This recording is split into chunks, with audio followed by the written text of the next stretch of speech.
ഇസ്രായേലിലെ ഭരണാധികാരികൾക്ക് ബങ്കറിലും രക്ഷയില്ല എന്ന തരത്തിലുള്ള റിപ്പോർട്ട് ഇപ്പോൾ പുറത്തു വന്നുകൊണ്ടിരിക്കുകയാണ്. സർവ്വമേഖല കേന്ദ്രീകരിച്ചുകൊണ്ടും അനിയന്ത്രിതമായ രീതിയിലുള്ള ഭീകര തരത്തിലെ ആക്രമണമാണ് ഇറാൻ നടത്തിക്കൊണ്ടിരിക്കുന്നത്. എവിടെയും നിയന്ത്രിക്കാൻ വേണ്ടി സാധിക്കുന്നില്ല. പ്രതിരോധം അപ്പാടെ തകരുന്നു. മാത്രവുമല്ല, സുരക്ഷാ മേഖല എന്ന് എല്ലാ കാലത്തും അഭിമാനത്തോടു കൂടി ഇസ്രായേൽ ഗവൺമെൻറ് പറയാറുണ്ടായിരുന്ന ബങ്കർ അപ്പാടെ തകർന്നു പോകുന്നു. ഹൈപ്പർസോണിക് മിസൈലിൻ്റെ കാഠിന്യത്തിൽ വിറങ്ങലിച്ചു നിൽക്കുന്ന ഒരു രാജ്യമായി ഇസ്രായേൽ മാറിയിരിക്കുന്നു എന്നാണ് ഈ മേഖല കേന്ദ്രീകരിച്ചുകൊണ്ട് റിപ്പോർട്ട് വരുന്നത്. അപ്പോൾ ഇവിടെ മറ്റൊരു തരത്തിൽ ഇപ്പോൾ മുസ്ലിം വിഭാഗങ്ങൾ 18% രാജ്യമാണ് ഇസ്രായേൽ എന്ന് പറയുന്നത്. 30% ബങ്കറുകൾ ഇല്ലാത്ത ഏരിയകൾ ഇസ്രായേൽ തന്നെ ഉണ്ട്. 1980-85 കാലഘട്ടത്തിലാണ് നിർബന്ധമായിരിക്കുന്ന ബങ്കർ സ്ഥാപിക്കണം, പിന്നീട് ഉണ്ടാക്കുന്ന ബിൽഡിങ്ങുകൾക്ക് എന്ന് നിയമം വന്നത്. പിന്നെ പൊതു ഇടങ്ങളിലൊക്കെ സർക്കാർ തന്നെ ബങ്കറുകൾ സ്ഥാപിക്കുകയും ചെയ്തിട്ടുണ്ട്. ഈ മുസ്ലിം ഏരിയകളിൽ യഥാർത്ഥത്തിൽ 30% മേഖലകളിൽ നല്ലൊരു ശതമാനം മുസ്ലിം ഏരിയകളാണ്. അവിടെ ഒരു ബങ്കർ സ്ഥാപിച്ചിട്ടില്ല. അവിടെ തന്നെ യഥാർത്ഥത്തിൽ പറഞ്ഞിട്ടാണെങ്കിൽ അവിടെ സുരക്ഷയുമായിട്ട് ബന്ധപ്പെട്ടുള്ള വലിയ രീതിയിലുള്ള ഒരു വർഗീയത കാണിക്കുന്നുണ്ട് എന്നുള്ളതാണ്. സൈനികരിലേക്ക് ഇവർക്ക് ഈ മുസ്ലിങ്ങൾക്ക് അവിടെ പ്രവേശനമില്ല, കൊടുക്കൂല. സൈനികരുടെ പോസ്റ്റുകൾ കൊടുക്കൂല. ഗവൺമെൻറ്റിലെ ഉന്നത ഉദ്യോഗ സ്ഥാനങ്ങളിൽ പോസ്റ്റ് കൊടുക്കൂല. സാധാരണക്കാരായിരിക്കുന്ന ഒരു രണ്ടാം തരം പൗരന്മാരെ പോലെ തന്നെയാണ് അവിടെ ജീവിക്കുന്നത് എന്നുള്ളതാണ് അവിടുത്തെ ഏറ്റവും വലിയ മുസ്ലിങ്ങളെ സംബന്ധിച്ചുള്ള അവരുടെ പ്രയാസങ്ങൾ. അപ്പോൾ ഇത്രയേറെ എങ്ങനെ മുസ്ലിങ്ങൾ അവിടെ എത്തി എന്നൊരു ചോദ്യം വളരെ പ്രസക്തമാണ്. യഥാർത്ഥത്തിൽ ആദ്യത്തെ 1948, 50, 52 വർഷക്കാലത്തൊന്നും ആ രാജ്യത്ത് മുസ്ലിങ്ങൾ തന്നെ ഇല്ല എന്ന് പറഞ്ഞാൽ ഒറ്റപ്പെട്ട മുസ്ലിങ്ങളല്ലാതെ ഇല്ലായിരുന്നു. 1967 ശേഷമാണ് വലിയ രീതിയിലുള്ളൊരു ജനാവലി, മുസ്ലിം ജനാവലി ആ മേഖലയിലേക്ക് വരുന്നത്. അത് എന്തുകൊണ്ടാണ് അങ്ങനെ വരുന്നത്? ആ യുദ്ധത്തോടനുബന്ധിച്ചാണ് ഈജിപ്തിൻ്റെയും സിറിയയുടെയും ലെബനാൻ്റെയും ജോർദാൻ്റെയും ഭൂമി പിടിച്ചെടുത്തുകൊണ്ട് അന്ന് വരെയുള്ള ഇസ്രായേലിൻ്റെ 4 ഇരട്ടി വലുപ്പത്തിലേക്ക് മാറ്റത്തിരുത്തുകൾ ചെയ്തത്. അങ്ങനെ ഭൂപ്രദേശം പിടിച്ചെടുക്കുന്ന സമയത്ത് ഓട്ടോമാറ്റിക്കായിട്ട് ആ ഭാഗത്തുണ്ടാകുന്ന മുസ്ലിങ്ങൾ ഈ ഭാഗത്തിലേക്ക് ചേരും എന്നുള്ള ഉറപ്പാണല്ലോ.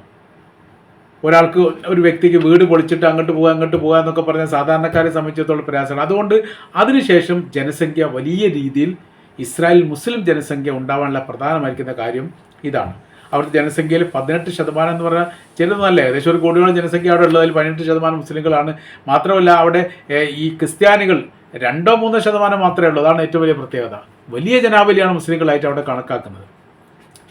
അപ്പോൾ ഇപ്പോഴത്തെ വിഷയം എന്ന് പറഞ്ഞാൽ മുൻപത്തെ ആവേശമൊന്നും ഇസ്രായേലിൻ്റെ പ്രധാനമന്ത്രി ശ്രദ്ധിച്ചിട്ടുണ്ടോ? പ്രധാനമന്ത്രിക്കൊന്നും ഇപ്പോൾ ഇല്ല. വലിയ പത്രസമ്മേളനം നടത്തുന്നത്, വലിയ വീരവാദം മുഴക്കുന്നത് ഞങ്ങൾ അടിച്ചൊതുക്കും.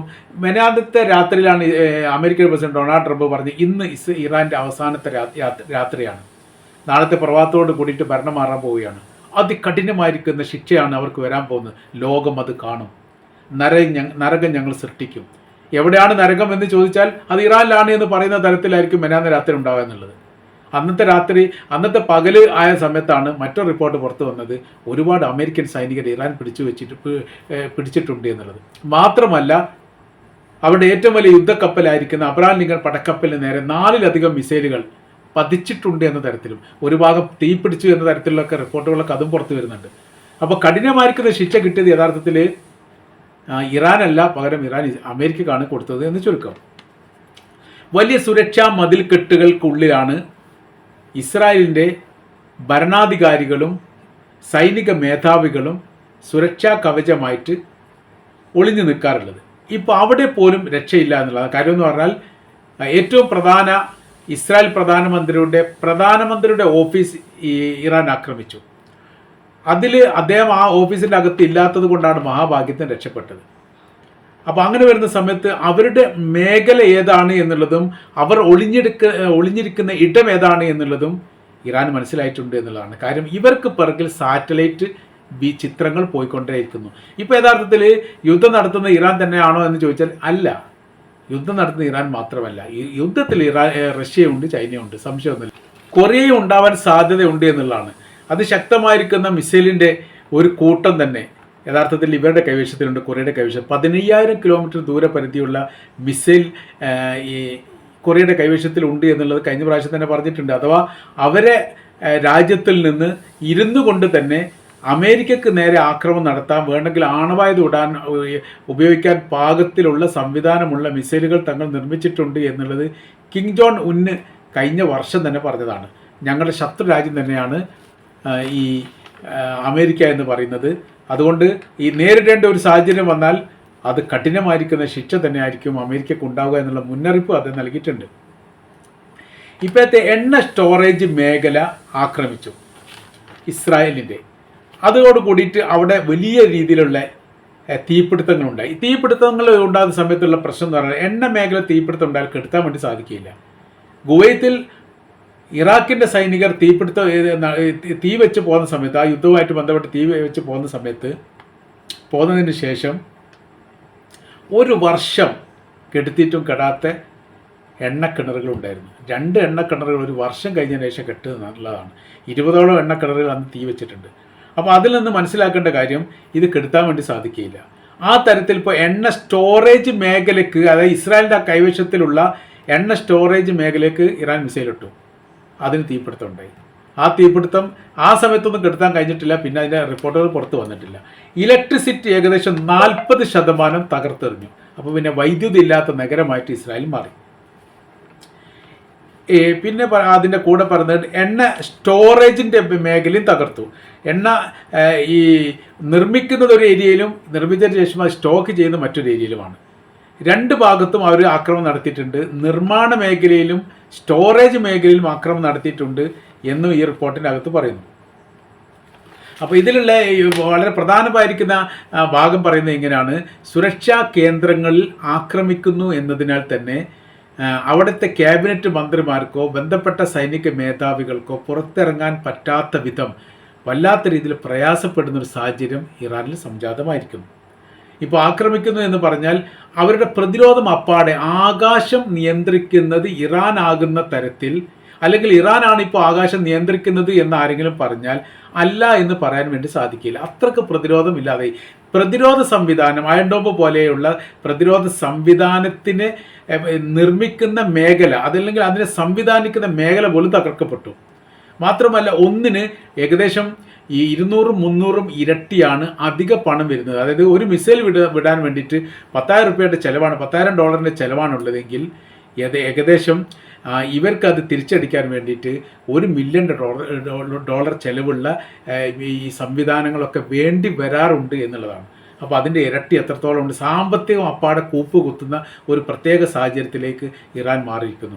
അവരുടെ എല്ലാ തന്ത്രങ്ങളും എല്ലാ ലക്ഷ്യങ്ങളും പാളിപ്പോയിരിക്കുന്നു. കാര്യം എന്ന് പറഞ്ഞാൽ, അതിൻ്റെ പ്രധാന കാര്യം എന്ന് പറഞ്ഞാൽ, ശത്രുവിനെ മനസ്സിലാക്കാതെ ആക്രമിക്കാൻ നിന്നാൽ എന്താണെങ്കിലും വിജയിക്കില്ല എന്നുള്ളത് ചരിത്ര സത്യമാണ്.